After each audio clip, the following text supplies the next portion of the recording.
Assim diz a palavra de Deus. João, capítulo 1. No princípio era aquele que é a palavra. Ele estava com Deus e ele era Deus. Ele estava com Deus no princípio. Todas as coisas foram feitas por intermédio dele. Sem ele, nada do que existe teria sido feito. Nele estava a vida, e esta era a luz dos homens. A luz brilha nas trevas, e as trevas não a derrotaram. Surgiu um homem enviado por Deus chamado João.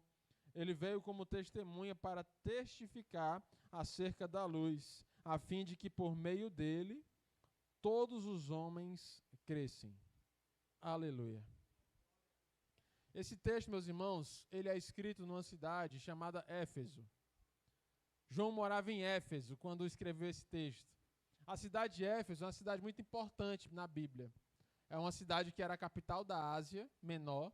Era uma cidade muito voltada ao comércio, porque era uma cidade portuária. Era uma cidade geograficamente estratégica para as rotas comerciais. Era uma cidade que envolvia também o comércio religioso. Havia lá uma das maravilhas do mundo antigo, que era a estátua da deusa Ártemis, também conhecida como deusa Diana. Havia uma grande idolatria nessa cidade. As meninas aos 15 anos eram consagradas à prostituição no sacerdócio, raspavam suas cabeças na deusa Ártemis. A moeda da cidade de Éfeso, ela tinha a face da deusa. Então havia uma grande idolatria misturada com dinheiro, misturada com comércio. Então essa cidade, ela também era um berço de uma grande escola filosófica. Aí você imagina assim, não tem jeito para essa cidade. A escola filosófica pré-socrática, a filosofia dialética, a deusa, crianças sendo prostituídas, sacerdotes, comércio, ganância. Aí você pode pensar, não tem jeito, né? Mas é aniversário da nova vida. E nós precisamos declarar, a vida tem jeito sim. E ali chega o apóstolo Paulo, enfrentando esse cenário. Diz assim, irmã Graça, você vai implantar o evangelho nessa cidade.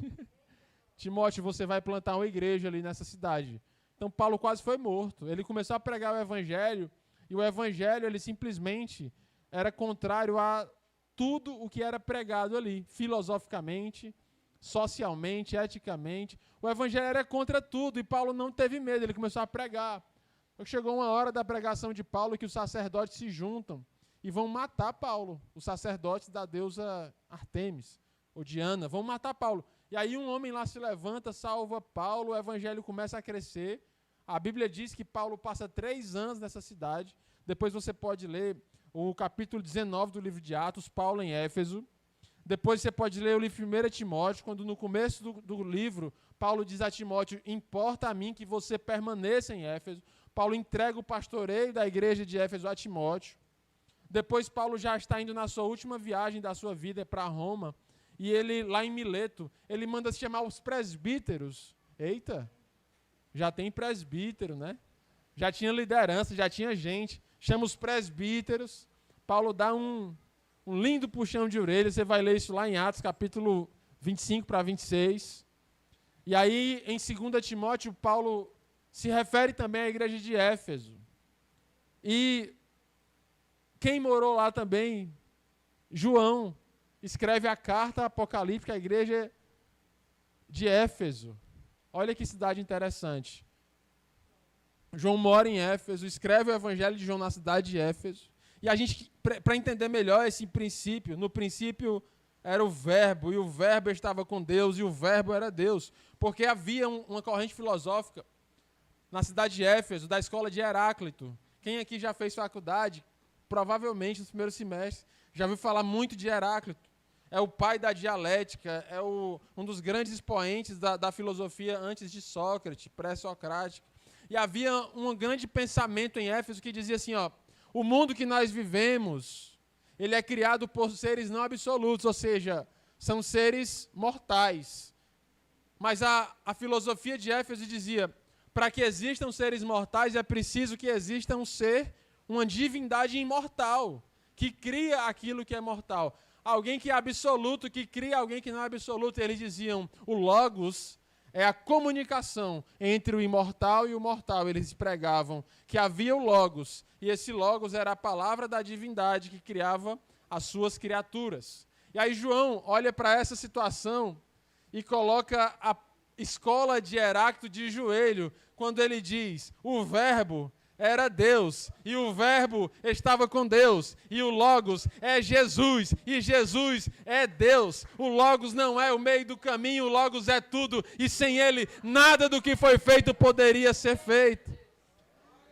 João capítulo 1 dialoga intimamente com Gênesis capítulo 1. Ele está dizendo, no princípio criou Deus todas as coisas. João, no princípio o verbo era Deus. Ele está dizendo, Jesus estava em Gênesis. Eu andei com ele, eu jantei com ele, eu almocei com ele, eu reposei minha cabeça no colo dele. Ele é Jesus, ele é Deus, ele é o Filho de Deus.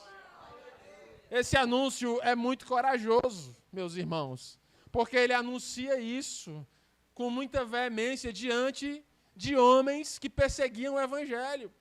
A cultura romana dominava aquele tempo, e nos primeiros 300 anos do Império Romano, foram 300 anos de perseguição, 300 anos de morte, 300 anos de Coliseu, 300 anos de cristãos sendo usados como entretenimento para a cultura romana.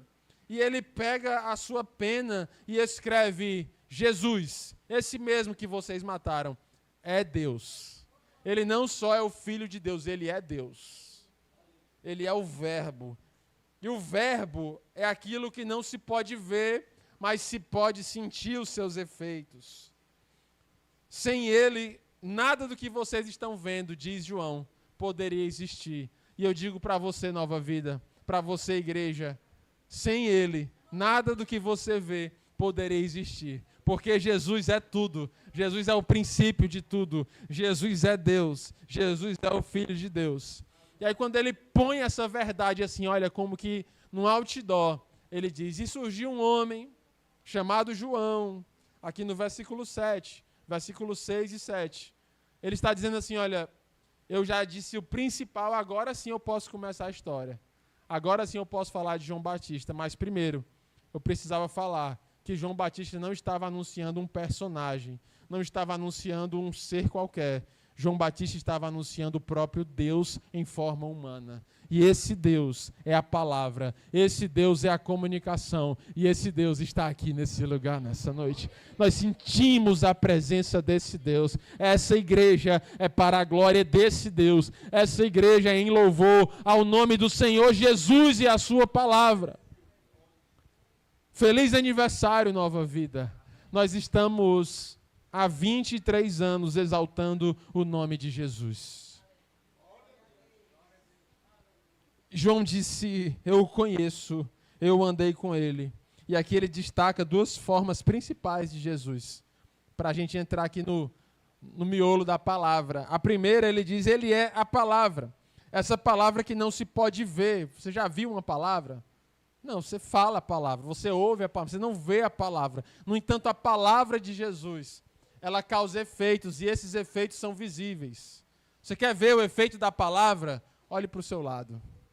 Aí tem palavra de Deus, aí tem milagre de Deus, aí tem transformação de Deus, aí tem frutos do Espírito, aí tem vidas que eram de uma forma e agora estão de outra forma, aí tem pessoas que eram para estar mortas, mas estão vivas, porque Jesus cura e continua curando pessoas. Aí há pessoas que eram para estar no castelão, nos bares, nas calçadas, nos presídios, mas estão aqui porque Jesus é Deus e Ele é o Filho de Deus e Ele é a palavra. E essa palavra tem efeito. Casamentos são reconstruídos porque a palavra de Jesus é poderosa. Vidas são transformadas porque a palavra de Jesus é poderosa. Ele não só falava palavras, Ele é a palavra. Jesus não só fala algo sobre ti, Ele é aquilo que Ele faz. Ele é a cura para o enfermo. Ele não diz, seja curado, Ele diz, receba de mim essa palavra, porque eu sou a cura.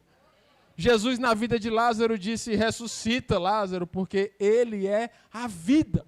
Ele é a própria vida. Ele é a própria ressurreição.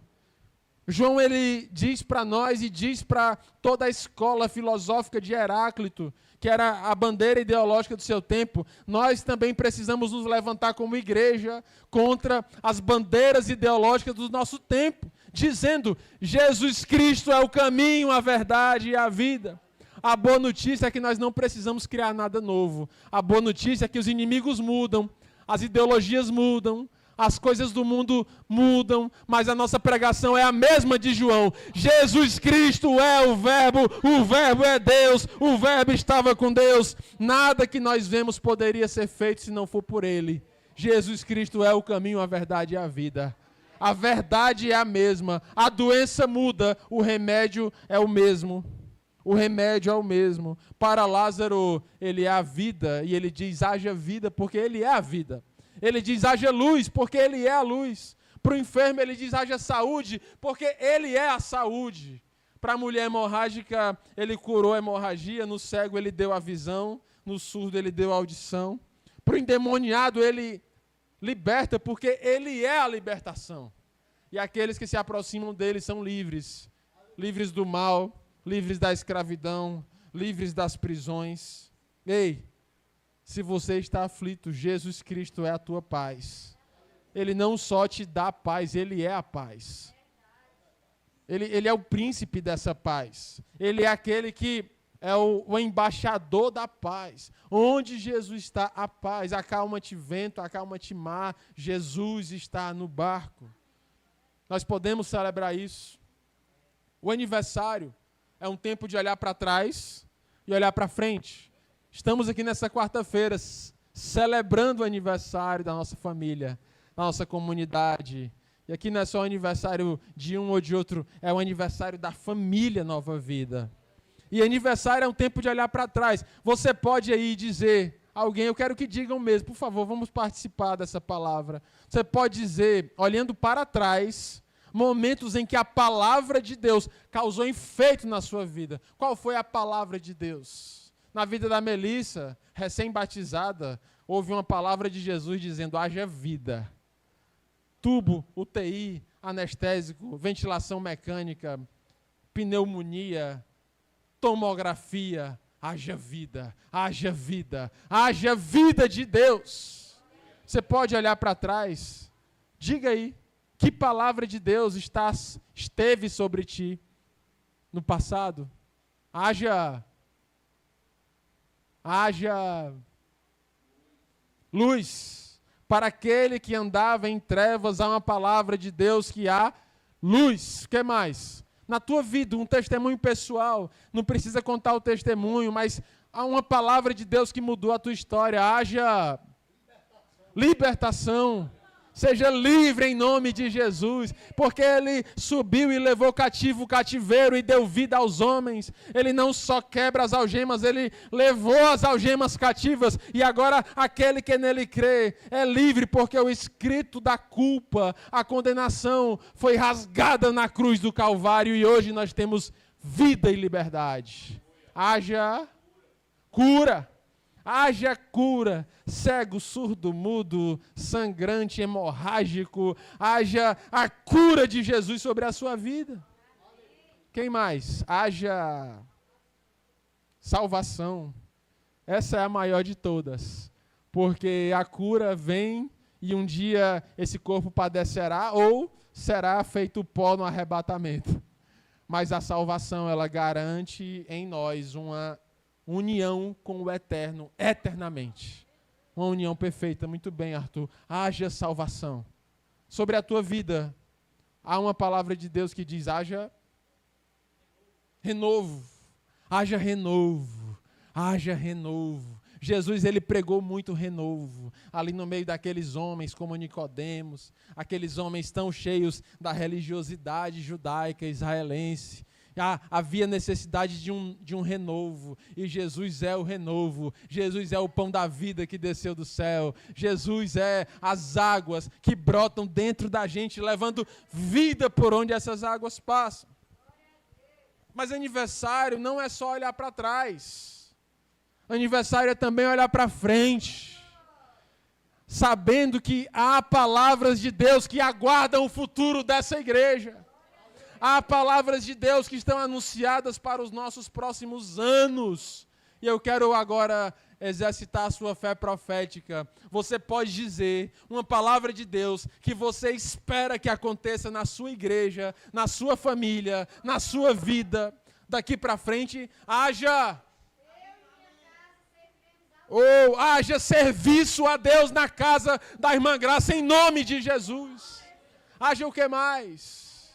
Haja arrependimento, haja restauração, haja quebrantamento, haja ousadia, perdão, haja amor, haja vida. A palavra é o verbo é Jesus. Jesus está aqui nesse lugar para transformar o invisível em visível, para transformar o impalpável em palpável, para transformar o abstrato em concreto. Ninguém vê a palavra, mas nós somos testemunhas do efeito dessa palavra, porque Jesus está conosco, caminhando conosco, transformando nossas vidas e a nossa realidade.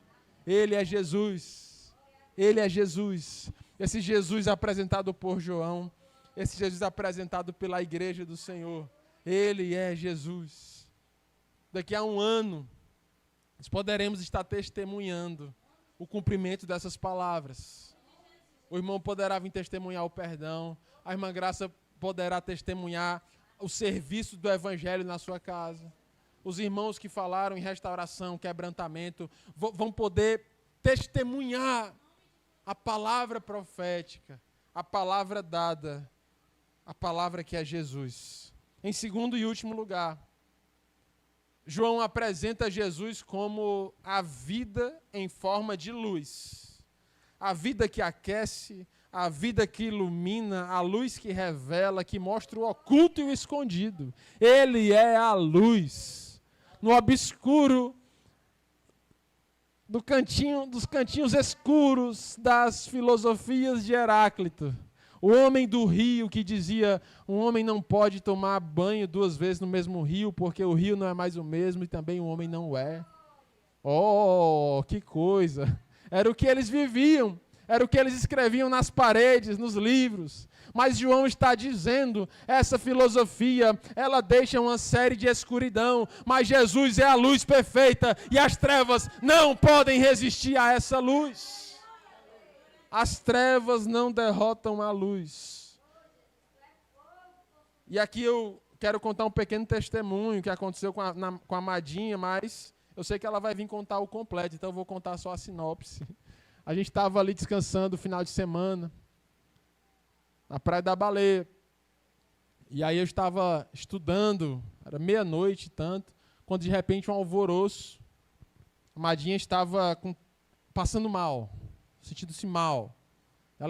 Eu fui lá, examinei, pressão altíssima, um pouco desorientada, e de repente, enquanto eu examinava, ela começou a dar claros sinais de AVC. E aí a gente, bora para o hospital mais próximo, sendo que ficava a 60 quilômetros de lá. A 60 quilômetros de lá, e ali a gente se ajeitou o mais rápido que pôde, entramos no carro, ela já começou a ficar meio inconsciente. E nós fomos nas trevas, na escuridão da noite, da madrugada. Ali a Juliene dirigindo a 140, 150 por hora. Eu com GPS no olho, orientando as curvas que viriam pela frente, uma estrada cheia de curvas fechadas, cheia de buracos, risco de animais na pista. E a Juliene, 140, 150, a irmã Analinda e a Madinha atrás, e eu, um olho no peixe, outro no gato, e dizendo a curva para a direita, curva sinuosa, calma, desacelera, freia, vai, agora é reta, mete os pés. E a gente nessa pressa, a gente ali sofreu a ausência da luz. E aí a gente chegou lá no hospital, a ambulância foi chamada para transferir para um hospital maior, enfim, tudo aconteceu. Depois a igreja vai ouvir o testemunho bem detalhes, imagino eu. Mas o fato é que ela foi transferida quase 5 horas da manhã e veio para Fortaleza de ambulância. E aí nós voltamos na mesma estrada, agora vendo o sol nascer. era outra estrada, porque o sol brilhava sobre ela. Os buracos que nós não vimos na ida, nós vimos na volta. Porque a luz do Evangelho ilumina os buracos que estão diante da igreja do Senhor. Eu quero te dar uma notícia que não é muito boa, mas é a realidade. O pregador ele não deve pregar aquilo só que é muito bom, ele deve pregar a verdade. A verdade é, no próximo ano haverão buracos, haverão armadilhas, haverão laços, haverão situações, riscos. Mas eu quero te dizer, a luz do sol ilumina todos eles, para que você não caia, para te dar o livramento, para aquecer a tua alma, para mostrar os perigos. Se você andar na luz, o laço do passarinheiro será quebrado e você será livre. Se você andar na luz, os buracos serão testemunhos de livramento. Se você andar na luz, os buracos serão revelados, porque as trevas não derrotam a luz do Evangelho. E ali a gente ainda com o coração preocupado com a Madinha, mas de repente brotou uma alegria nos nossos corações. A irmã Naline de repente pega o celular, bate a foto, o sol está nascendo. A Juliane bate a foto, espera aí um pouquinho, vamos aqui enquadrar. Coisa linda.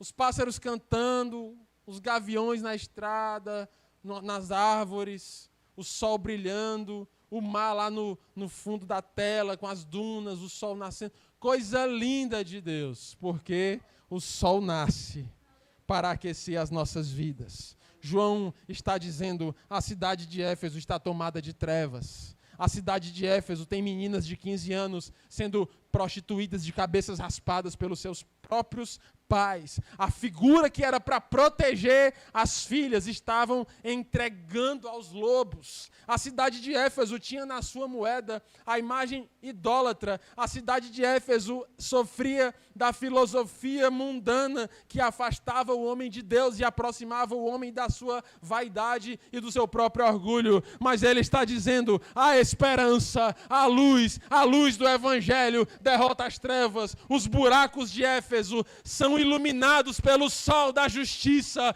trazendo vida e trazendo salvação. Por que João falou disso, meu amigo jovem pregador Fernando Davi? Por que João falou disso? Porque João já antevia o poder do Evangelho naquela cidade. Porque João já antevia as transformações que aconteceriam na igreja de Éfeso. Porque João olhava pela fé. É aniversário da nova vida, é tempo de viver pela fé. É tempo de olhar para as escuridões que tentam afligir a nossa alma e a nossa família e olhar pela fé e dizer, está escuro, mas está escrito, as trevas não derrotarão a luz. Ei, noite de choro, a alegria vem pela manhã. Ei, sexta-feira da morte, domingo ele ressuscitou e ele está vivo. Há um fim decretado para Satanás, para as trevas e para os demônios. A luz venceu, Jesus venceu a morte, os céus venceram o inferno. Ele levou as chaves da morte e do inferno nas suas mãos. Isso te traz um pouco de esperança nessa noite? Lâmpada para os nossos pés é a palavra de Deus, que ilumina, que aquece, que traz vida, que mostra os caminhos, que abre as decisões, dá discernimento. Se tem um dos dons que nós precisamos buscar como igreja, para testemunhar aqui, de 24 para 25, a igreja Nova Vida cresceu em discernimento. Estou dizendo que é o único, não. Quem sou eu? Quem sabe o que nós precisamos é o nosso pai, o nosso bom pastor. Mas eu estou aqui dizendo que é um dom fundamental para a saúde da igreja do Senhor. É o discernimento. O discernimento nos tira da dúvida, nos tira da confusão. Há um pastor que ele conta uma história muito interessante. Ele disse que um irmão chegou para ele no final do culto, veio suado, ofegante. E ele disse, pastor, preciso conversar. Aí, o que foi, irmão? Está tudo bem, pastor, mas eu ia saindo de casa e o pneu do carro estava furado, eu troquei o pneu. Quando eu estava na outra rua, aconteceu outra coisa. E eu não vou contar a história toda, porque é muito comprida, mas houve uma série de obstáculos para que aquele irmão chegasse na igreja, de modo que ele chegou já suado, com as mãos sujas de pneu, de chão, e disse: pastor, eu quero que o senhor me diga agora o que foi que aconteceu para que eu não chegasse na igreja. Era Deus que não queria que eu viesse? Era o diabo que não queria que eu viesse? Ou eram coisas da carne? O pastor olhou para aquele irmão e disse: o problema não é você não ter chegado a tempo no culto, o problema é você não conseguir reconhecer a voz do seu pai. Você confundir a voz do diabo com a voz do seu pai, a voz da sua carne com a voz do seu pai, porque a Bíblia diz que a ovelha conhece a sua voz e a segue. Nós precisamos ser uma igreja, e eu quero profetizar sobre o próximo ano dessa comunidade, dessa família, uma igreja que conhece a voz do seu pai. Uma igreja que diz assim: Senhor, eu quero ouvir a tua voz. Como a Juliane disse, um dia desses ela disse: muitas vezes o Senhor já abriu portas, o Senhor já libertou, e nós estamos ainda presos na falta de fé, na falta de coragem de entrar pelas portas que Deus já abriu. Nós estamos como que presos em celas abertas. Nós estamos faltando o entendimento do que está acontecendo. É preciso que a Igreja Nova Vida decida as decisões que Deus tem para ela. Cada família ande nas decisões da luz do Evangelho. Aí sim seremos uma igreja cada vez mais cheia do Espírito Santo de Deus. Para terminar, versículo 8, que eu deixei aqui em suspense. Li só até o 7, agora eu vou ler o 8. Eu vou ler o 7 e o 8. Ele veio, falando de João, não era mais de Jesus, era de João. Ele veio como testemunha para testificar acerca da luz, a fim de que, por meio dele, todos os homens crescem. Olha o 8. Ele próprio não era a luz, mas veio como testemunha da luz. Testemunha da luz. João Batista veio como testemunha da luz. Eu quero dizer, no início do ministério de João Batista, ele já conhecia o ministério de Jesus? Sim ou não? Não. Ora, se é João Batista quem batiza Jesus, e antes de batizar Jesus, ele já batizava outras pessoas, quando João diz, ele era testemunha da luz, nós entendemos que João Batista era testemunha pela fé. Era testemunha pela palavra que havia sobre ele. Era testemunho pelo chamado do Espírito Santo que havia sobre ele. Nós ainda não vimos o céu, mas nós somos testemunhas do céu. Nós não ainda vimos a nossa família totalmente curada por Jesus, mas nós somos testemunhas dessa obra. E nós somos chamados como igreja para testemunhar a luz. Nós não somos a luz, não há nada de bom em nós. Nós somos caídos, pobres, cegos e nus. Mas em Cristo nós temos o privilégio de testemunhar o céu, de testemunhar as curas, de testemunhar os milagres. O que nós vivemos e o que nós ainda viveremos. Testemunhar as maravilhas que nós já vivemos, mas na esperança daquilo que nós um dia viveremos. Nós somos chamados a falar nessa terra acerca das coisas do céu. Nós somos testemunhas de Jesus aqui na terra. Ei, Nova Vida, você ganha um presente de aniversário. O melhor de todos, ser testemunha, por onde for, da obra do Evangelho de Jesus e da sua palavra. Nós precisamos nos levantar como essa igreja avivada a tal ponto que no nosso dia a dia haja uma mensagem. Vou apertar um pouco mais o parafuso, para que no dia a dia nós sejamos a própria mensagem, cartas lidas, conhecidas. Que as pessoas olhem para nós e vejam palavra. Que as pessoas olhem nos nossos olhos e vejam Jesus. Somos testemunhas. O que é uma testemunha no julgamento? O pessoal do direito aí, a turma do direito, a turma da confusão, por favor. O que é um testemunho? Alguém que dá uma palavra. Eu vi, foi dessa forma. Pode botar a mão na Bíblia aí, como a gente vê nos filmes americanos. Eu juro, pela lei, pela Bíblia, eu vi, foi assim, foi dessa forma. Se os homens testemunham com tanta veemência de coisas da terra, nós somos chamados a testemunhar com uma veemência ainda maior das coisas do céu. Nós somos chamados a ir para a praça, não só dizer assim, você está viva. Jesus Cristo, o caminho, a verdade e a vida. Hã? Jesus viva.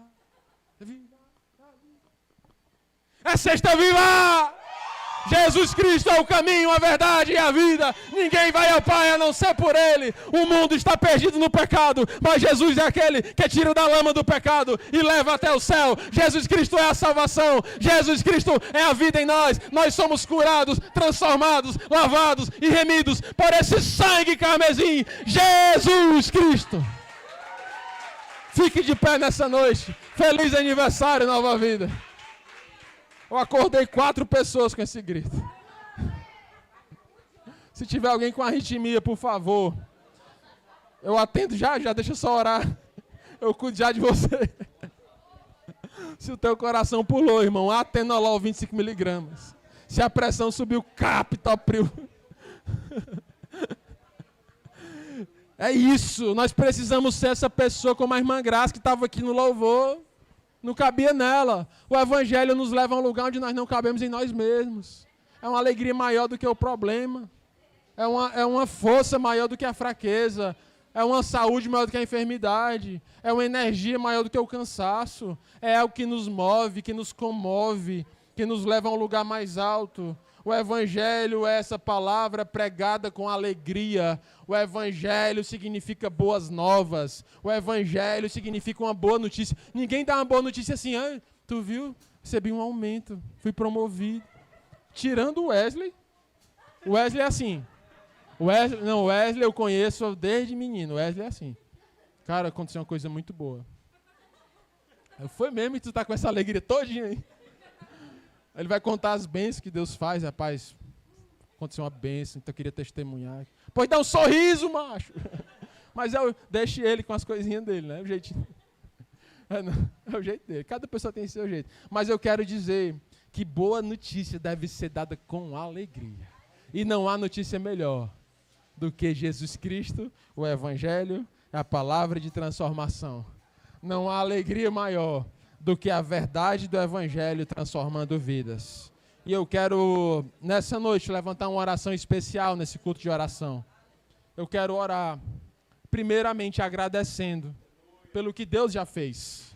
Muitas vezes o inimigo ele é sempre um ladrão. Pensa num ladrão sem vergonha, é o inimigo. Ele tenta primeiro dizer que nada está dando certo. Ele tenta colocar na cabeça da gente que nós estamos parados, que nada aconteceu, que nada mudou. Mas a palavra de Deus, no livro de Isaías, ele diz assim, olhem e vejam os marcos colocados, vejam o caminho trilhado. Eu tenho certeza, eu conheço vocês, que vocês têm testemunho já para contar. Eu sei, meus irmãos, que ainda não chegou aonde nós queremos, eu sei. Mas eu sei também que nós não estamos mais onde estávamos. Eu sei que já há uma história, já há um caminho, já há uma alegria, já há vitórias, já há transformações. E nós precisamos agradecer por isso. Nós precisamos ser um povo grato, um povo alegre pelo que Deus já fez. Ah, Senhor, está tão longe. Eu sei, meus irmãos, mas eu sei também que já esteve mais longe. Nós caminhamos com o Senhor. E o Senhor tem curado vidas. Essa mesma Madinha que eu testemunhei aqui, dessa AVC, inconsciência, eu e a Juliene, lá dentro do hospital de Itapipoca, vimos uma situação assim terrível. Mas ela está aqui. Ela está aqui, andando, comendo, orando, milagrosamente, sem sequela. Ela está aqui. Temos um testemunho, temos gratidão. Um dia estivemos sequelados da alma, da mente. Um dia estivemos sequelados do pecado, com a mente cauterizada, como a cidade de Éfeso. Mas um dia Paulo começa a pregar nessa cidade, irmã Silvana. E lá no livro de Atos, a Bíblia diz, meu amigo Laerte, que esses mesmos sacerdotes, que um dia tentaram matar Paulo, agora estavam queimando os livros de magia nas ruas. Lucas, ele descreve, é porque agora me falha a memória, mas eu peço ajuda aos universitários, o valor dos livros que foram queimados. 50 mil era um dinheiro, Assim, eu fiz um cálculo uma vez, eram anos de trabalho, o valor dos livros queimados. Eram muitos anos de trabalho, 30, 50 anos de um trabalhador trabalhando, foi o valor dos livros queimados. Isso está escrito na Bíblia. Está na Bíblia, no livro de Atos. Por quê? Porque o Evangelho é uma força imparável, que transforma o coração do pecador. Que o faz mudar sua visão e mudar seus valores. E eu tenho certeza que você já tem valores mudados. Eu tenho certeza que você pode olhar para os adolescentes que cantaram aqui agora há pouco. 50 mil moedas de prata. Ora, se Judas traiu Jesus por 30 moedas de prata, ali eram 50 mil moedas de prata. É dinheiro, irmão. Queimado. Por quê? Porque agora a deusa Diana não faz mais sucesso. Porque agora o que movimenta o coração não é mais o comércio. O que movimenta o coração não é mais a idolatria. O que movimenta o coração agora é Jesus, é Jesus, é Jesus. O que movimenta o coração não são mais os vícios, os pecados, as paixões dessa terra. O que movimenta o coração agora é Jesus, é Jesus, é Jesus. E eu quero agradecer por isso. Você quer agradecer por isso? Muitas vezes chegamos na presença do Senhor com tantos pedidos como listas e listas de pedidos, mas é a hora de agradecer a Deus pelo nosso aniversário, porque o aniversário da igreja não é aniversário de paredes, é aniversário de vidas alcançadas, transformadas. E também orar por avivamento, orar pelo próximo dia, pela próxima semana, pelo próximo mês, porque a seara é grande, porque há uma obra a ser feita, porque há pessoas sofrendo nos hospitais, nas clínicas oncológicas, há crianças padecendo nas ruas, há crianças padecendo dentro das casas, há famílias carentes do Evangelho. E aqui estamos nós. A igreja não é um fim em si mesmo. A igreja é um quartel onde soldados são treinados, preparados, conhecem o seu general, conhecem as estratégias, conhecem e sabem manusear bem a espada da verdade. Poderosa espada da verdade. Uma igreja que sabe orar. Tiago diz: vocês pedem e não recebem, por quê?